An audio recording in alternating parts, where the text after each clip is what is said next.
Dia 20. Gênesis capítulo 41 ao capítulo 42, versículo 17. Passado 2 anos completos, Faraó teve um sonho, e eis que estava em pé junto ao rio Nilo. Do rio subiam 7 vacas de boa aparência e gordas, e pastavam no meio dos juncos. Após elas subiam do rio outras 7 vacas, de aparência feia e magras, e pararam junto às primeiras, na margem do rio. As vacas de aparência feia e magras engoliam as 7 vacas de boa aparência e gordas. Então o faraó acordou. Tornando a dormir, sonhou outra vez. De uma só haste saíam 7 espigas cheias e boas, e após elas nasciam 7 espigas mirradas e queimadas pelo vento leste. As espigas mirradas devoravam as 7 espigas grandes e cheias. Então Faraó acordou. Tinha sido um sonho. De manhã, ao despertar muito perturbado, mandou chamar todos os magos do Egito e todos os seus sábios. Contou-lhes os seus sonhos, mas não havia ninguém que pudesse dar interpretação. Então o copeiro-chefe disse a Faraó: Hoje me lembro das minhas ofensas. Quando Faraó ficou irado com seus servos e me pôs na prisão, na casa do comandante da guarda, a mim e ao padeiro-chefe tivemos um sonho na mesma noite, eu e ele. Sonhamos e cada sonho tinha o seu próprio significado. Achava-se conosco um jovem hebreu, escravo do comandante da guarda. Contamos a ele os nossos sonhos e ele nos deu a interpretação, a cada um segundo o seu sonho. E tal como nos interpretou, assim aconteceu. Eu fui restituído ao meu cargo e o outro foi enforcado. Então Faraó mandou chamar José e o fizeram sair às pressas da masmorra. Ele se barbeou, mudou de roupa e foi apresentar-se a Faraó. Este lhe disse: Tive um sonho, e não há quem o interprete. Porém, ouvi falar a respeito de você, que quando ouve um sonho é capaz de interpretá-lo. José respondeu: Isso não está em mim, mas Deus dará a resposta favorável a Faraó. Então Faraó disse a José: No meu sonho, eu estava em pé na margem do Nilo, e eis que subiam dele 7 vacas gordas de boa aparência, e pastavam no meio dos juncos. Após estas subiam outras vacas, fracas, muito feias e magras. Eu nunca tinha visto vacas tão feias em toda a terra do Egito.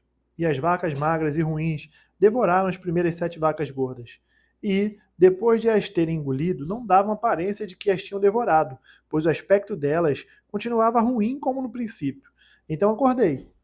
Depois vi em meu sonho que 7 espigas saíam da mesma haste, cheias e boas. Depois delas, nasceram 7 espigas secas, mirradas e queimadas pelo vento leste. As 7 espigas mirradas devoravam as 7 espigas boas. Contei isso aos magos, mas ninguém foi capaz de me dar a interpretação.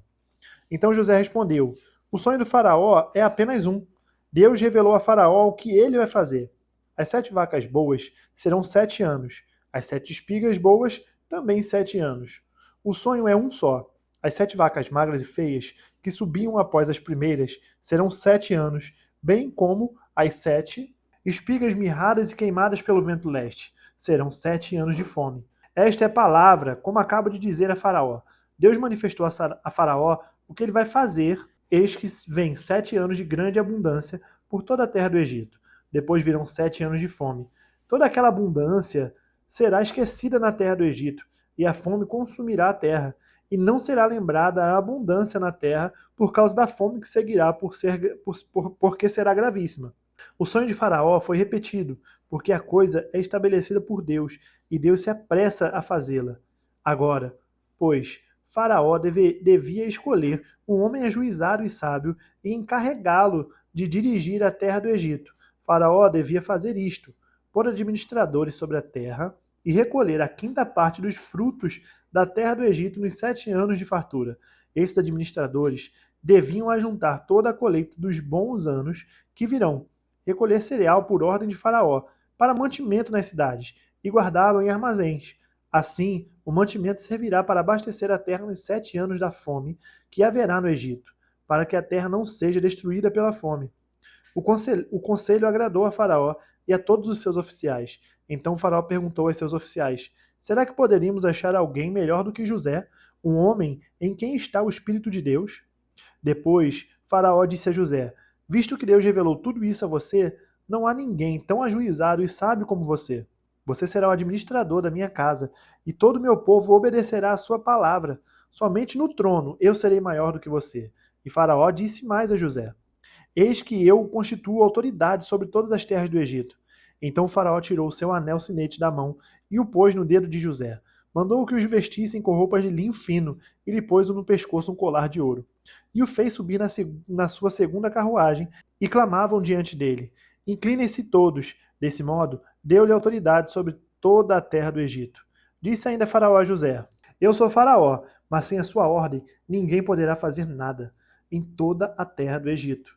E Faraó chamou José de Zafenate Paneia e lhe deu por mulher Azenate, filha de Potífera, sacerdote de On. E José percorreu toda a terra do Egito. José tinha 30 anos de idade quando se apresentou a Faraó, rei do Egito, e andou por toda a terra do Egito. Nos 7 anos de fartura, a terra produziu com abundância, e José ajuntou todo o mantimento que houve na terra do Egito durante os 7 anos e o guardou nas cidades. O mantimento do campo ao redor de cada cidade foi guardado na mesma cidade. Assim José ajuntou muitíssimo cereal, como a areia do mar, até perder a conta, porque ia além das medidas.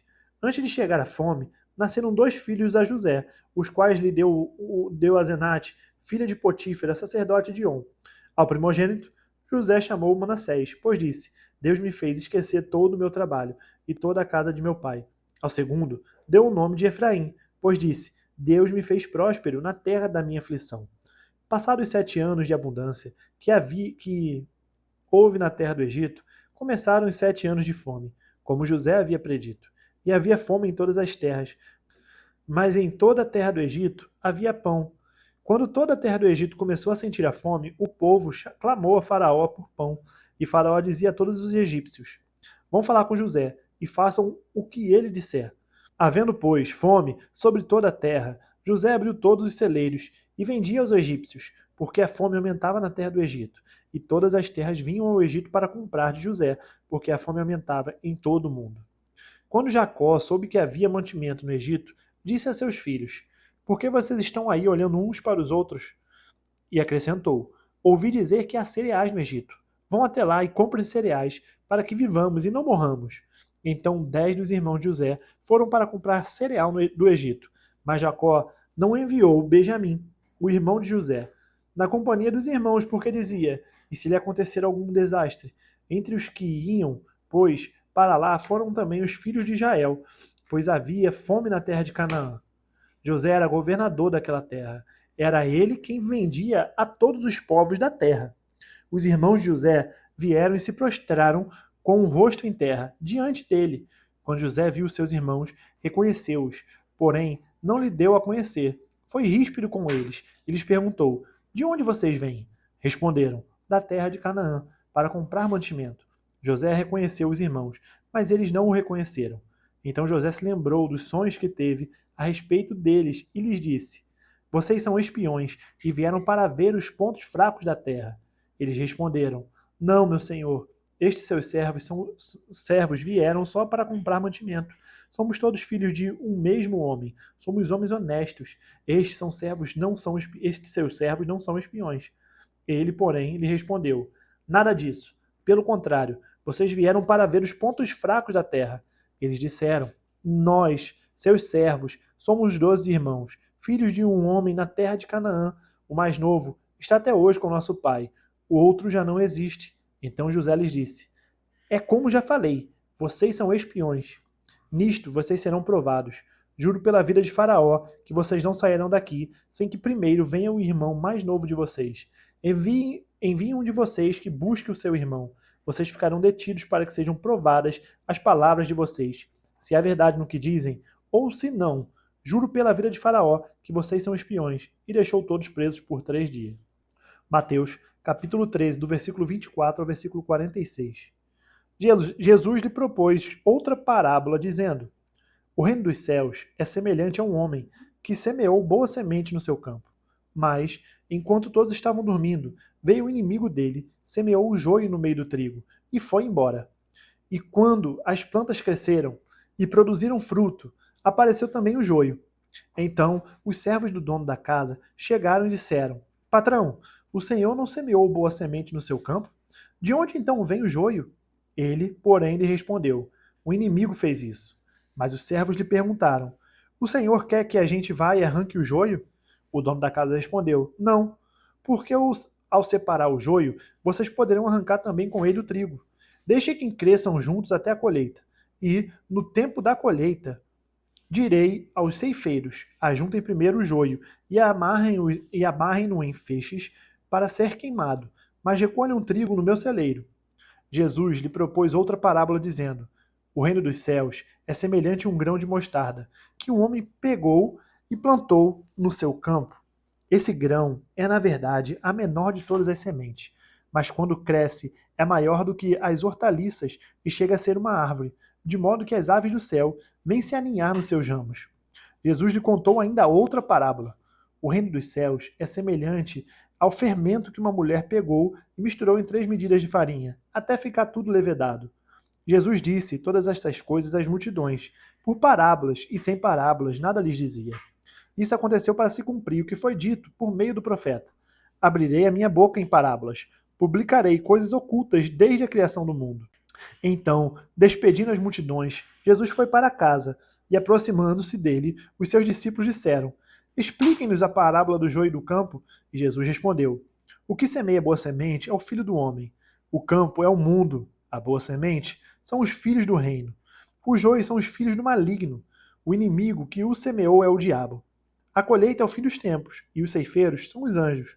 Pois, assim como o joio é colhido e jogado no fogo, assim será no fim dos tempos. O Filho do Homem mandará os seus anjos, que ajuntarão do seu reino todos os que servem de pedra de tropeço e os que praticam o mal, e os lançarão na fornalha acesa. Ali haverá choro e ranger de dentes. Então os justos resplandecerão como o sol, no reino de seu Pai. Quem tem ouvidos para ouvir, ouça. O reino dos céus é semelhante a um tesouro escondido no campo, que um homem achou e o escondeu. Então, transbordante de alegria, vai, vende tudo o que tem e compra aquele campo. O reino dos céus é também semelhante a um homem que negocia e procura boas pérolas. Quando encontrou uma pérola de grande valor, ele foi, vendeu tudo o que tinha e comprou a pérola. Salmos, capítulo 18, do versículo 1 ao versículo 15. Eu te amo, ó Senhor, força minha. O Senhor é a minha rocha, a minha fortaleza, o meu libertador, o meu Deus, o meu rochedo, em quem me refugio, o meu escudo, a força da minha salvação, o meu alto refúgio. Invoco o Senhor, digno de ser louvado, e serei salvo dos meus inimigos. Laços de morte me cercaram, torrentes de perdição me impuseram terror. Cadeias infernais me envolveram, e tramas de morte me surpreenderam. Na minha angústia, invoquei o Senhor, gritei por socorro, meu Deus. Do seu templo ele ouviu a minha voz, e o meu clamor chegou aos seus ouvidos. Então a terra se abalou e tremeu. Vacilaram também os fundamentos dos montes e se abalaram, porque Deus estava irado. Das suas narinas subiu fumaça. O fogo devorador saiu da sua boca. Dele saíram brasas ardentes. Ele baixou o céu e desceu, e teve sob os pés densa escuridão. Cavalgava um querubim e voou. Foi levado sobre as asas do vento. Das trevas fez um manto em que se ocultou. A escuridão de águas e as espessas nuvens dos céus eram seu abrigo. Do resplendor que diante dele havia, as densas nuvens se desfizeram em granizo e brasa de fogo. O Senhor trovejou nos céus. O Altíssimo levantou a sua voz, e houve granizo e brasas de fogo. Atirou as suas flechas e espalhou os meus inimigos.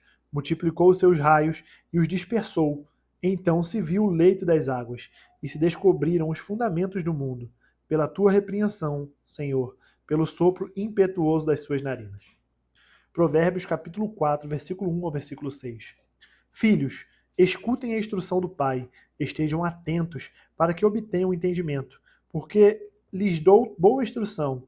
Não abandonem o meu ensino. Quando eu era menino, em companhia de meu pai, uma criança inexperiente, mas única aos olhos de minha mãe, ele me ensinava e me dizia que o seu coração retém as minhas palavras.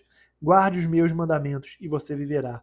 Adquira a sabedoria, adquira o entendimento. Não se esqueça nem se afaste das minhas palavras. Não abandone a sabedoria, e ela guardará você.